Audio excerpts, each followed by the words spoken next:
Jumatan hanya di channel PPATK Indonesia. Jumpa lagi kita di Jumatan, Jumpa PPATK Pekanan. Bersama saya Emnat Sekonga dan sudah hadir Bapak Faisal Basri. Beliau selama karir yang ia bangun sejak tahun 1981 itu lebih banyak untuk mengajar dan meneliti di Fakultas Ekonomi dan Bisnis Universitas Indonesia. Gitu ya Pak Faisal ya. Tapi tentunya di sela itu beliau juga pernah jadi politikus ya, pernah juga menjadi anggota Komisi Persaingan Usaha KPPU ya. Dan Pak Faisal ini sangat produktif ya. Kalau kita lihat tulisan-tulisan beliau itu banyak sekali, ada 384 artikel ya di media nasional, Kompas, Tempo dan lain-lain tuh tulisan-tulisan opini itu banyak diwarnai oleh tulisan Pak Faisal Basri. Sobat PPATK, beliau juga rajin menulis artikel di jurnal-jurnal ekonomi, lalu kemudian juga sudah memproduksi menulis 75 buku ya, baik itu tulisan sendiri maupun secara bersama, dan ada 55 laporan penelitian. Pagi ini Sobat PPATK kita diskusi tentang satu padu bangun budaya anti korupsi. Inilah tema yang diangkat oleh KPK untuk memperingati Hari Anti Korupsi Dunia yang jatuh pada tanggal 9 Desember nanti.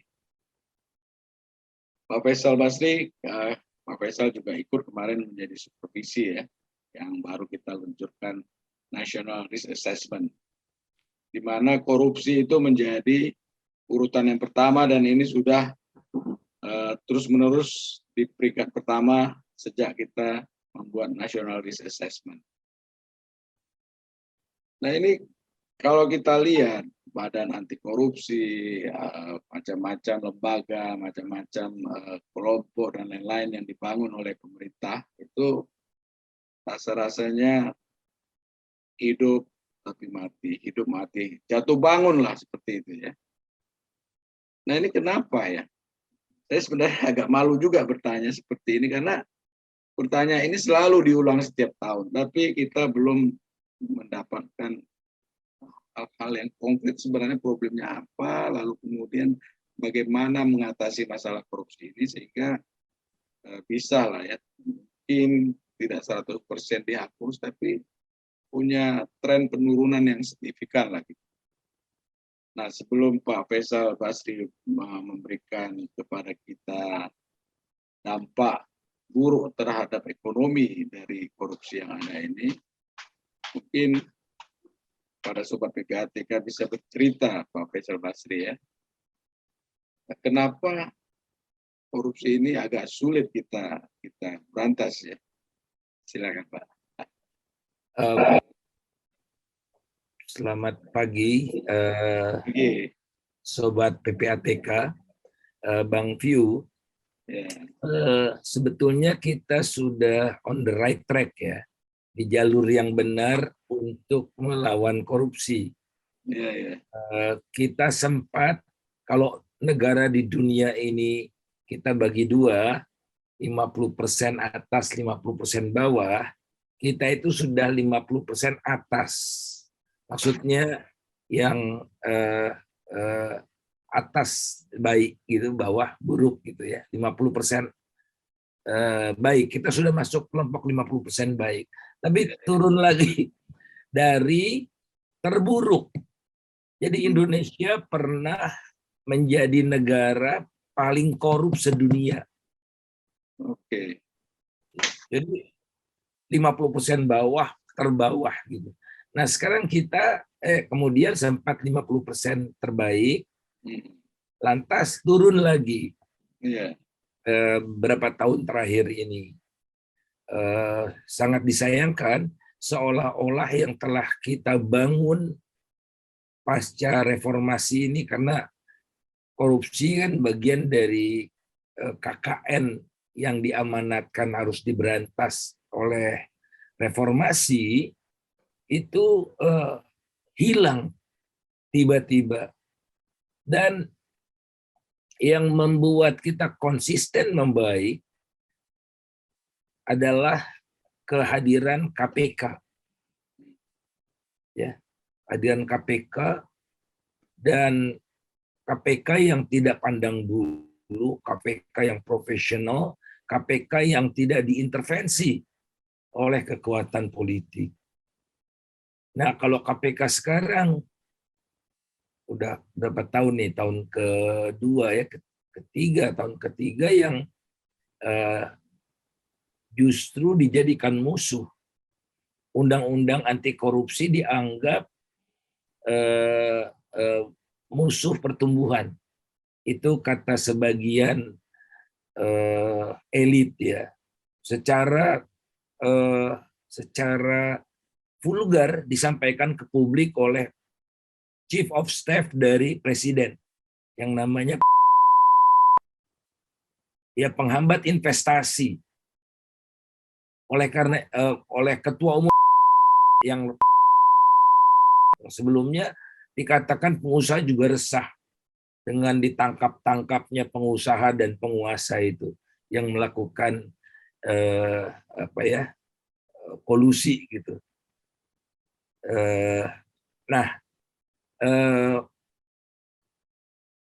Dan Presiden mengiyakan akhirnya, karena elit-elit di sekelilingnya itu akhirnya dilemahkanlah KPK lewat undang-undang KPK yang baru.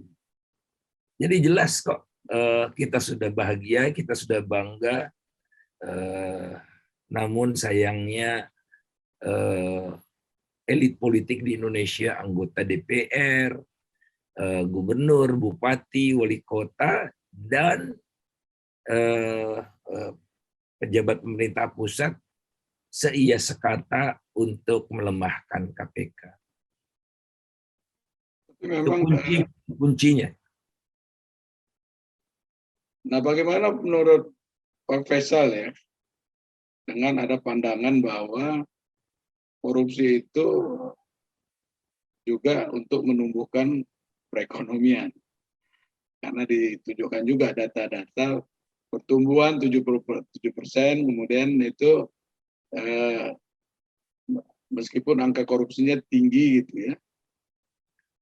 Jadi ada memang sebuah penelitian tentang itu. Ini tanggapan Pak Faisal seperti apa? Jadi ada elit politik juga yang pernah mengatakan bahwa korupsi itu semacam pelumas. Kalau korupsi itu membuat segala urusan lebih cepat. Kalau tidak korupsi, usaha saya tidak jalan, gitu ya. Nah, itu adalah paham yang menurut saya menyesatkan ya. Karena apa? Karena korupsi juga menciptakan malapetaka yang dahsyat. Jadi membuat orang-orang jujur tersingkir. Ya. Jadi berani jujur hebat kan. Slogan KPK yang saya ikut waktu hari ulang tahun korupsi keberapa itu ya. Di Balai Kota sama kawan-kawan semua. Bahkan yang ikut memanjat ya. Nah, jadi korupsi itu adalah musuh peradaban. Jadi kalau orang yang mengatakan seperti itu, menjustifikasi korupsi karena pertumbuhan, menjustifikasi korupsi untuk pertumbuhan, maka ia sebetulnya merupakan orang-orang yang kurang beradab. Ya, karena korupsi itu merusak peradaban. Akibat korupsi, hak orang lain diambil. atau mengambil yang bukan haknya. Kedua, akibat korupsi, maka di negara-negara yang korupsinya tinggi, ketimpangannya juga tinggi. Karena korupsi dilakukan oleh segelintir orang yang ada di puncak kekuasaan. Kalau yang namanya korupsi besar atau mega corruption. Nah, korupsi yang dalam bentuk pungutan, ngasih uang ke polisi lalu lintas, begitu-begitu, itu korupsi juga, namun tidak sampai merusak tatanan, tapi kita juga tidak boleh toleransikan. Kalau ditoleransikan, dia mengakumulasi. Hari ini dia mengkorupsi 10, besok 20, besok 30, semacam narkoba gitu, ketagihan. Ketiga, korupsi juga merusak alokasi sumber daya. Jadi sumber daya menjadi teralokasikan ke pihak yang tidak baik. Korupsi juga merusak daya saing. Orang yang jujur tersingkirkan, tidak bisa bersaing dengan orang yang korup, karena orang yang koruplah yang menikmati sumber daya alam paling banyak.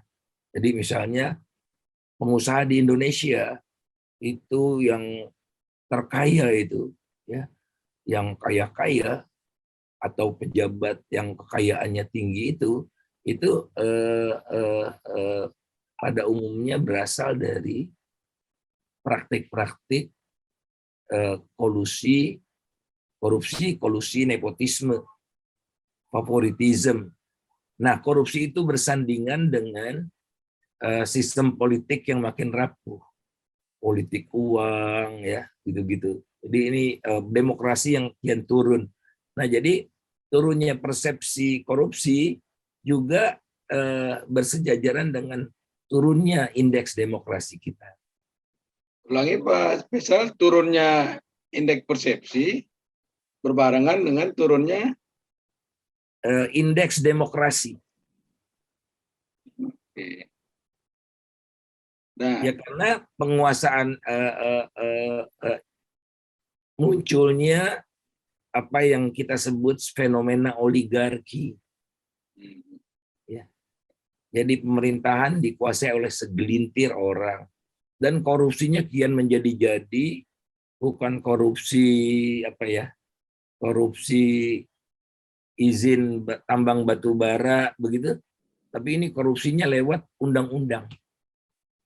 Mereka memproduksi undang-undang untuk melindungi atau menjustifikasi praktek-praktek buruk selama ini. Contohnya undang-undang omnibus yang dibatalkan bersyarat oleh Mahkamah Konstitusi. Ya, kemudian ada lagi undang-undang Minerba. Ya. Wah, itu dahsyat itu. Jadi melegalkan melegalkan eksploitasi sumber daya batubara kita tanpa batas, otomatis diperpanjang sampai batubaranya habis, izin lingkungan dipermudah dan sebagainya. Jadi sekarang ini super mega korupsi lewat undang-undang.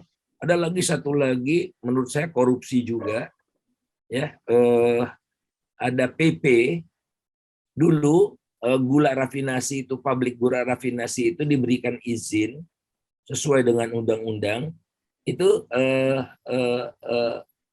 dengan syarat mereka wajib untuk membangun kebun 3 tahun, paling lama 3 tahun setelah beroperasi. Nah, sudah bertahun-tahun, puluhan tahun tidak diindahkan undang-undang itu. Akhirnya keluarlah PP, ya, PP yang dalam penjelasan mengatakan tidak perlu lagi ada persyaratan itu.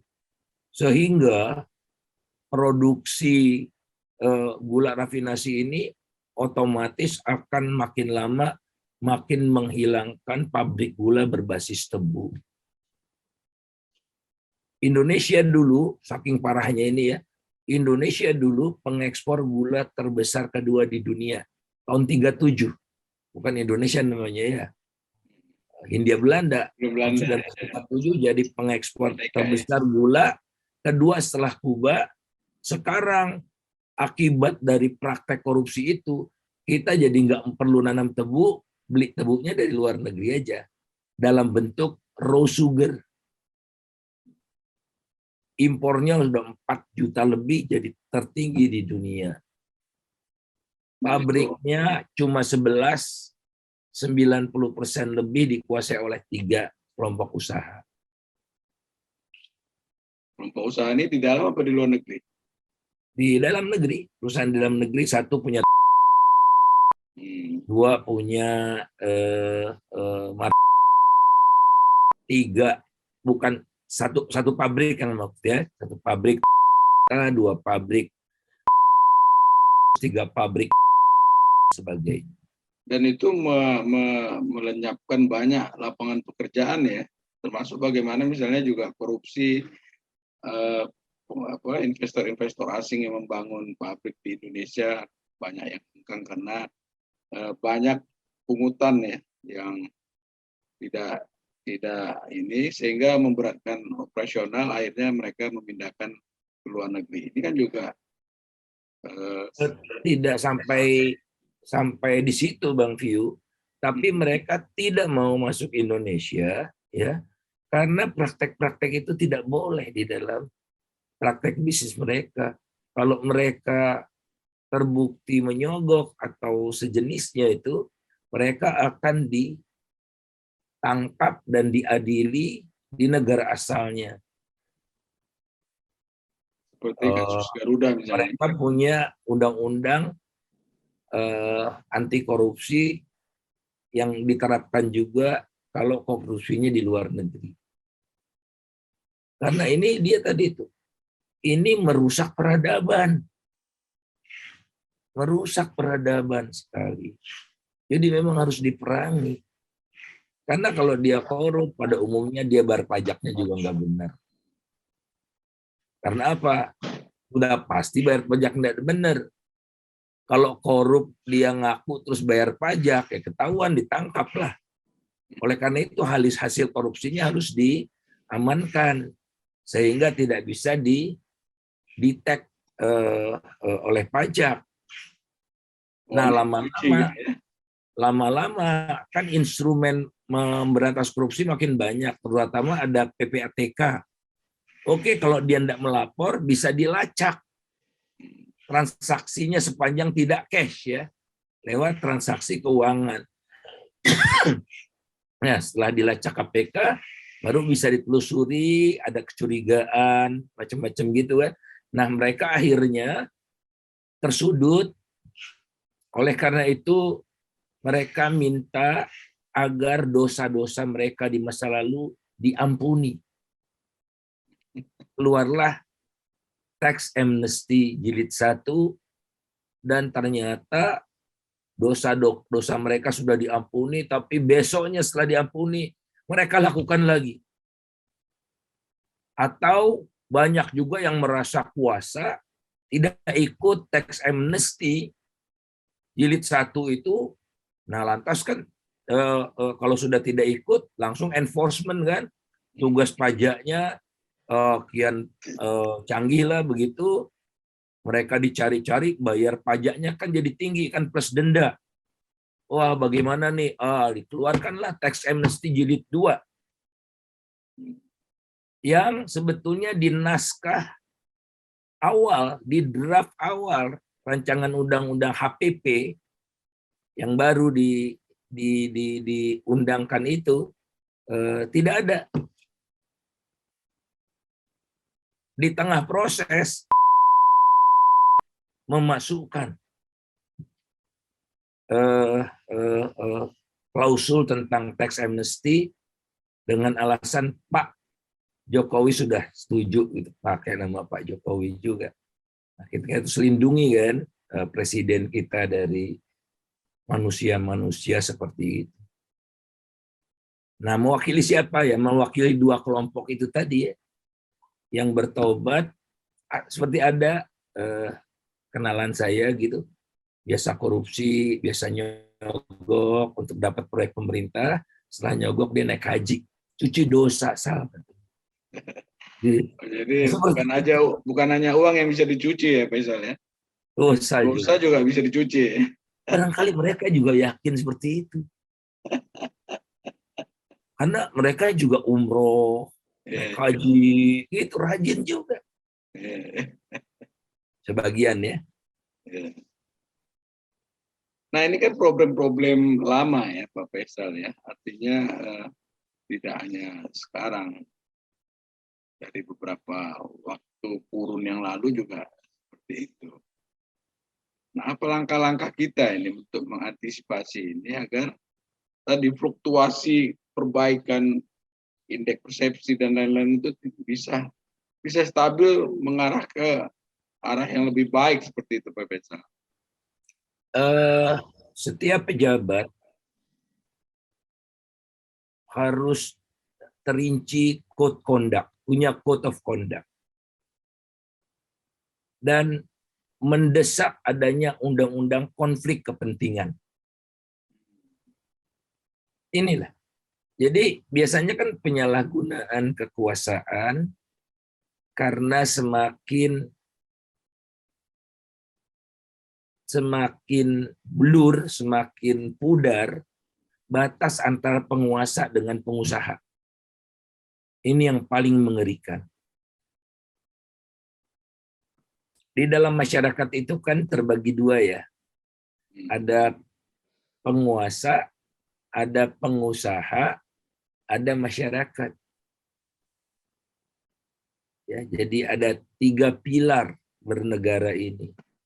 Kalau 2 pilar kolusi, penguasa dan pengusaha, maka masyarakatlah yang jadi korbannya. Karena darah dari tubuh ekonomi itu, ya, itu ada yang nyedot. Makanya pertumbuhan ekonomi Indonesia tambah lama tambah rendah.